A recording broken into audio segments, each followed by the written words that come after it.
ఒక కాకి ఎలియాకు అడవిలో ఆహారం ఎందుకిచ్చింది? ఎలియా ప్రవక్త కర్మెల్ పర్వతంపై నిలబడి ఆకాశం నుండి అగ్ని దిగడం చూశాడు. ఒక మహావిజయానంతరం ఇప్పుడు భయంతో పారిపోతున్న ప్రవక్త యెజెబెల్లు అతని ప్రాణానికి ముప్పు తెచ్చింది. ఎలియా ఒంటరిగా అడవిలోకి పారిపోయాడు. ఆహారం లేదు, నీరు లేదు, బలహీనుడైపోయాడు. ఒక చెట్టు నీడ కింద కూర్చుని, ప్రభువా, చాలు, నా ప్రాణాన్ని తీసుకో అని ప్రార్థించాడు. కాని దేవుడు అతన్ని విడిచిపెట్టలేదు. ఆయన ఎలియాను కేరితు నది దగ్గర ఉన్న దాగి ఉన్న ప్రదేశానికి నడిపించాడు. అక్కడ ఒక ఆశ్చర్యకరమైన సంఘటన జరిగింది. ఒక కాకి వచ్చింది.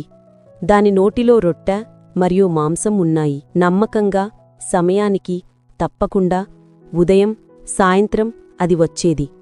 ఎలియా ఆ నది నీటిని తాగి బతికిపోయాడు. మరణం కోరిన ప్రవక్తకు దేవుడు జీవం ప్రసాదించాడు.